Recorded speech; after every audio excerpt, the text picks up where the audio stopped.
Are you ready to turn your podcast idea into a reality? All you need is 7 days with my 7-day podcast launch challenge. In just 1 week, we'll go from overwhelm to launching with clarity, confidence, and a growth plan. Every day we tackle key tasks, helping you get it into a rhythm so that easily, weekly, you can put out a quality podcast in minimal time. Plus, you'll get personalized support and join a community to keep you on track. Are you ready to launch and start growing today? It doesn't have to be this way. And that includes for your health, for women, your hormones. You don't have to suffer through perimenopause and menopause. Like, there's answers. Just dig, because it does not have to be this way. You are not destined to just suffer. Has your life, your dreams been interrupted? Good news. It is possible to reinvent our lives. People are doing it every day, and some are brave enough to share the struggles, disappointments, and challenges. If you are looking for a new beginning, a do-over, or to rediscover your passion, maybe even find a new one, then grab a cup of coffee and let's talk. Interrupted, Act 2, Reinventing Your Legacy, with your host, Coach Lori. Stephanie Groves is a business owner, a trainer, and a fierce mama bear. Welcome, Stephanie. Thank you. I'm honored to be here. Let's start out with what you're doing now. Tell us a little bit about your businesses and your training and what you do.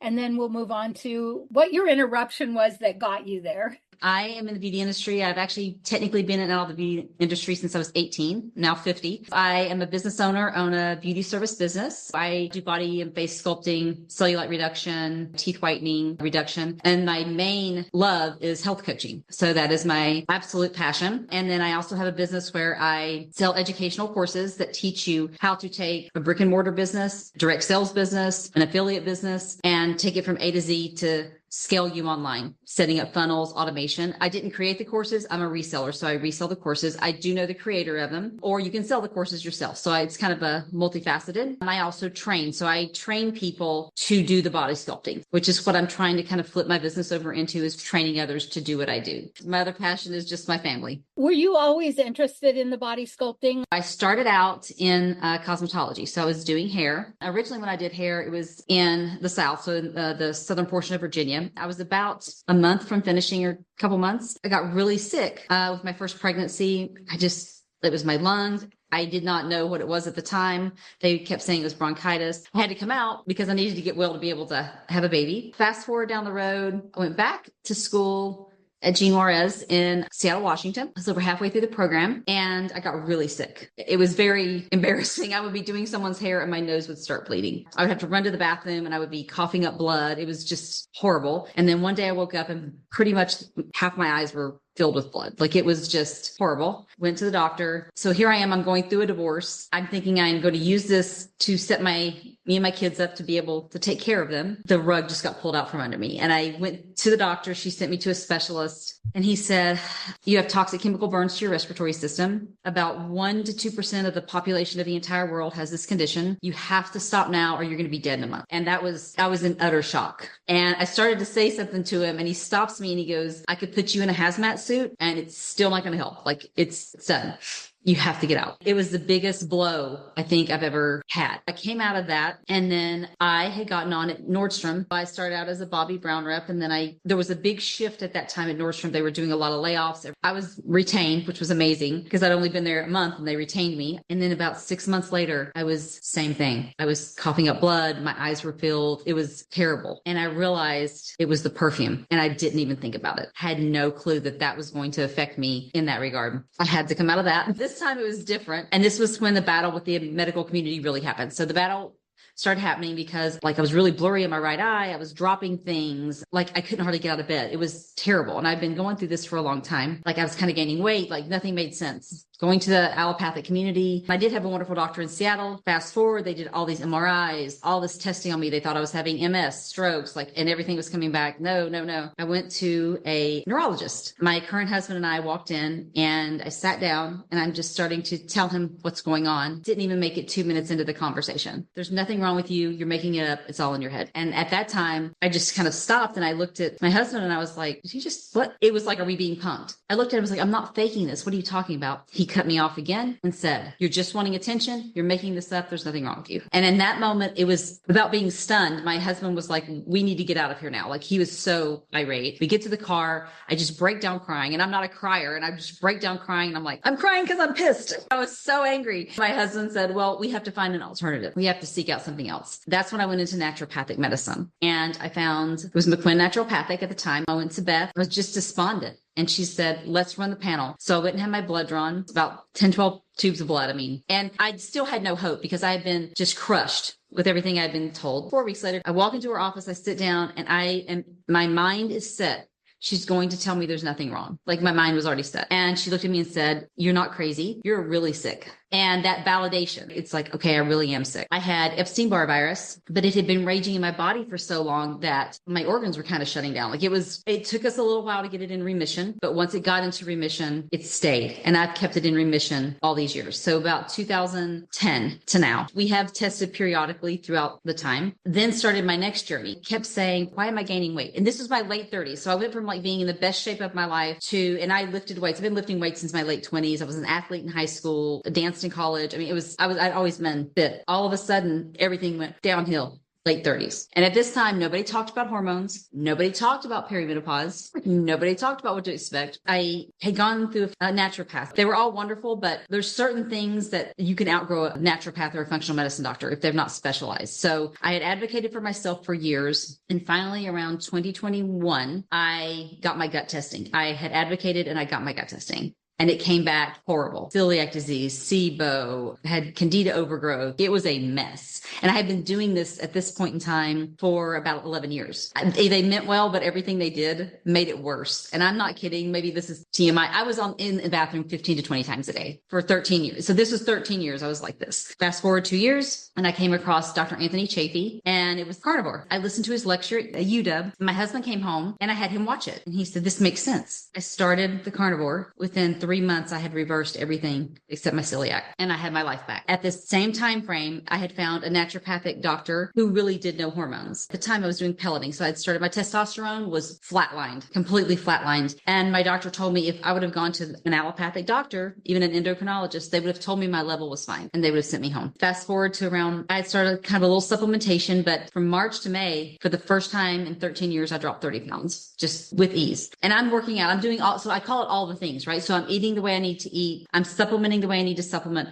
I'm taking the hormones I need to take, and I'm lifting 4 to 5 days a week in the gym. So I'm doing all the things. It's a combination of all the things. June, boom, I hit a wall. My weight loss stopped. No more periods. I was like, oh my gosh, I started feeling depressed. It was wild. So from June to November, I just felt worse and worse and worse. And I'm like, this isn't me. What's going on? 2 weeks before Thanksgiving, I was literally pacing my house. And I'm like, I feel like I'm having a nervous breakdown, but I'm not having a nervous breakdown. What is this? And I'm very in tune with my body. And I said, this is perimenopause. This has to be. There has to be a connection. I called my daughter-in-law's mom, who were all going through this at the same time. And she's like, that is exactly what it is. Call your doctor ASAP. It's either your estrogen's plummeted, like something's gone. Shortly after Thanksgiving, I called. She said, welcome to the wild ride. She's like, that's exactly what is going on. We have to get you in here. We got to get the blood work. She automatically put me on a little estrogen patch. The blood work came back. And what had happened was my estrogen was low, but my testosterone had gone way, way up. Then I went on a peptide as well. So you're talking, I'm on progesterone, estrogen, testosterone, and I started a peptide. The peptide was what the most amazing thing was. Within 2 days of taking it, all of a sudden my anxiety was gone. I'm like, my brain fog gone. And I have squirrel brain. So for my brain fog to be gone was amazing. Like I had focus. When you're balancing your hormones, don't get too anxious. Like if your weight's not dropping immediately, if this isn't happening, it has to get in that system and start to recalibrate. So just let it recalibrate. But now I feel amazing. Scales are going down. What ended up bringing me back to beauty industry was because I got back into the beauty industry because there's no chemicals. So body sculpting, it used to be called endermology. I actually had it done in Pennsylvania. I couldn't find it when I came back to Washington. So when I found it, it gave me an opportunity to get back into what I love to do, the beauty industry. And because I can use the beauty and the health, it can be one and the same. And so it drove me back into the beauty industry. But the health industry, I got my health coaching certification 8 years ago to heal my own body. And I never utilized it. I said, if I can heal myself, then I can help others. If I can't heal myself, Why am I trying to take care of somebody else? Take care of my own backyard first. So I launched my health coaching last year because I'm like, now I can help you. You healed yourself, you launched your business, but those aren't the only medical journeys you've had. You've had to be fierce for your children. As I didn't really realize till later in my life, it was my first battle with the medical field. My older daughter could not speak, meaning she couldn't make out words. She jumbled a lot, but she couldn't really talk. When she started kindergarten, her words were just like, she couldn't make her enunciations and it was just jumbled. I knew there was something wrong. I went to her pediatrician and they had sent her to, I want to say it was like a child psychologist or something to evaluate her. And she immediately was like, oh, she's just got ADD. We need to just put her on some medication. And that moment I was like, I don't think that's what's wrong. Like my ex-husband had said, well, why don't we at least give her, let's at least try it and see what happens. And I still was not comfortable with it. But I'm like, okay, my deal was I'm going to give her one dose. If anything happens after this one dose, it's in the garbage. I gave her one dose and it made her completely catatonic and vomiting. I'm like, nope, that's it. None. So then I called her pediatrician and I was like, okay, this is what they diagnosed her with. This is not it. Like, oh, what's going on? He said, I didn't send her there for ADD. She doesn't have ADD. What are you talking about? What do you mean they put her on meds? So my own pediatrician was like infuriated. He sent her to a neuropsychologist and she did like this, I think it was like a 2-hour testing. The doctor came out and said, she doesn't have ADD at all. That's not even what's wrong with her. She has auditory processing disorder. So auditory processing disorder is when, for her, it was, she couldn't filter out the sounds around her to hear the voice because all the sounds were jumbled. That's what she was hearing. So that's what she was regurgitating. She said the way to fix this is 3 times a week, come here and we work with her. They put headphones on her to filter out the sound. They wore a microphone. So the only thing she could hear was the words. They implemented that. She went to the school and they implemented that in the school system. Within like 3 weeks, my daughter was speaking perfectly and she went through speech therapy. So this followed her. We moved from Washington to Texas, Texas to Pennsylvania. And this followed her. We would have to explain it to each school we went to. At the time, she did have an IED. We moved from Pennsylvania back to Washington. She was in middle school. And when we came back, she says, I don't want an IED anymore. I want to do it like everybody else. And the school kind of pushed back on me and I pushed back on them. It's like my way or the highway. We did it. And she was a honor roll student throughout her entire career. She was captain of her ROTC, graduated with honors. I mean, I wasn't going to hold her back. And a funny story too, is when she was graduating kindergarten, they wanted to hold her back. I was adamant against it. I asked her, do you want to stay back with your teacher or do you want to go forward? And she said, can I think about it? I was like, sure. And it was 2 days later. It was like 10:30 at night. And she comes down the stairs and says, Mom, I'm not a baby. I'm going to first grade. We're going to first grade. So I called the school the next day and I was like, she's going to first grade. She soared ever since. My second battle happened with my youngest daughter years down the road. She had ankle surgery.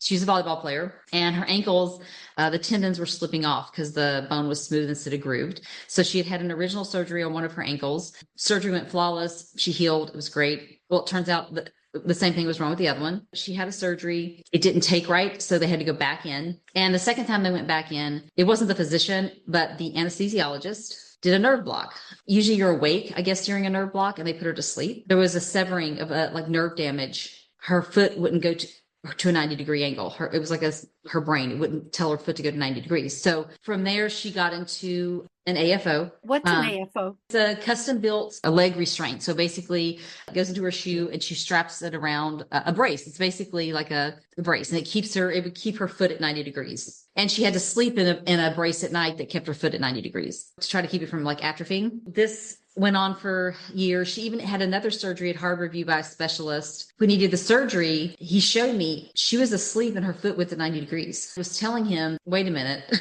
we might be able to do something about this. We started looking into alternative therapies because she developed what's known as CRPS. It's very painful. It's unbelievably painful. They were talking amputation because when the nerves seize, it can actually cause the foot to contract. It can even break the bones in the limb. At this time, my daughter is 23 and we started looking at ketamine and she was told about ketamine therapy. They told her that it would be, for her, it could be pretty rough because it's long infusions. So it's 4-hour infusions at really high doses, but that this could be your saving grace. So we went about another year and her foot started getting really bad, like really painful, atrophying really bad. The nerves were getting really bad. And the doctor told her, Gabby, if not now, it's done. Like if you don't try this ketamine, we're going to have to amputate. And she's 24 and she's a select volleyball coach. I mean, like, this is her world. And we started the ketamine. So the way ketamine works is you do 2 infusions a week for 3 weeks, maybe like a day apart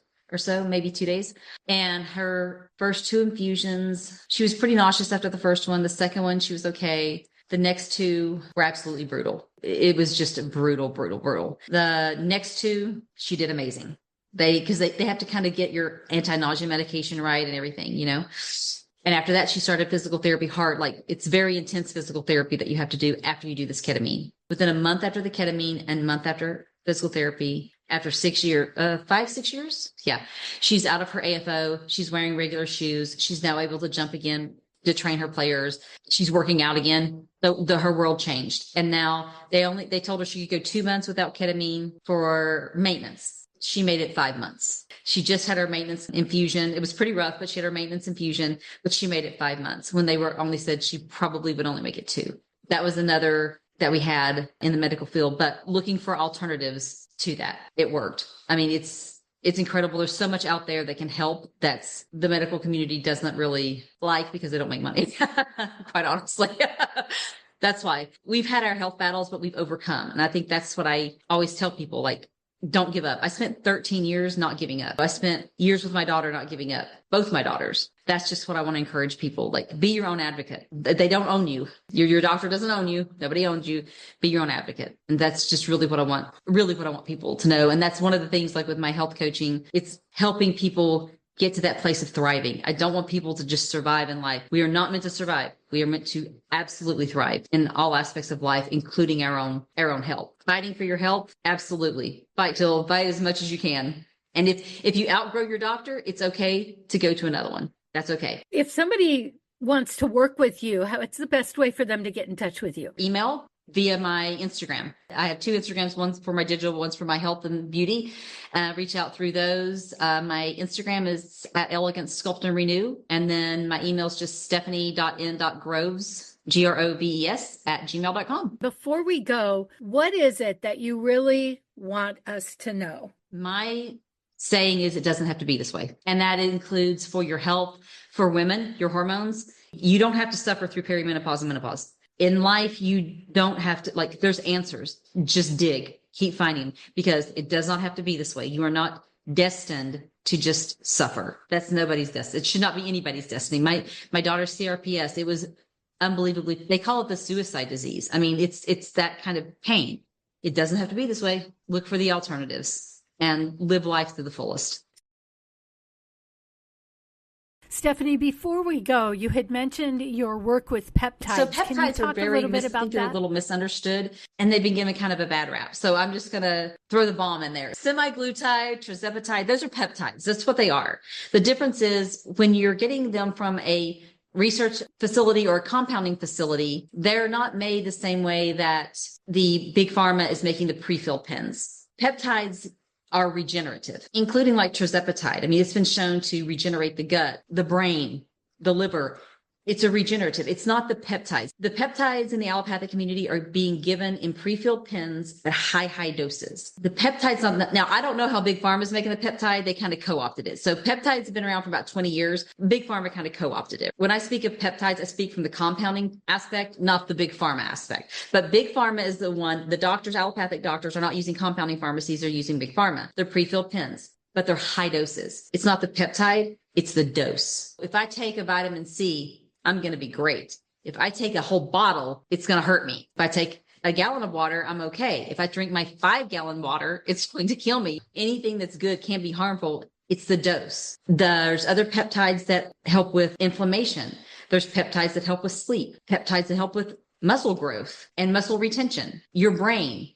I mean, there's so many peptides across the board. The key is stacking, like learning how to stack them. I was just in a 2-hour seminar on peptides. It's being able for me to actually guide people. These are the peptides. This is where you need to go. There is a compounding pharmacy. It's a research facility, but I have done a ton of research, and this is the only place I would send people, teaching you how to dose it. So learning how to really, it's low and slow. You do not have to crank these things up like we're cranking them up. You just don't have to do that. The difference that they can make, especially in women who are going through perimenopause and menopause. We focus so much on the weight loss, but there's so many other things that's going on. Your anxiety, your brain fog, depression can hit you.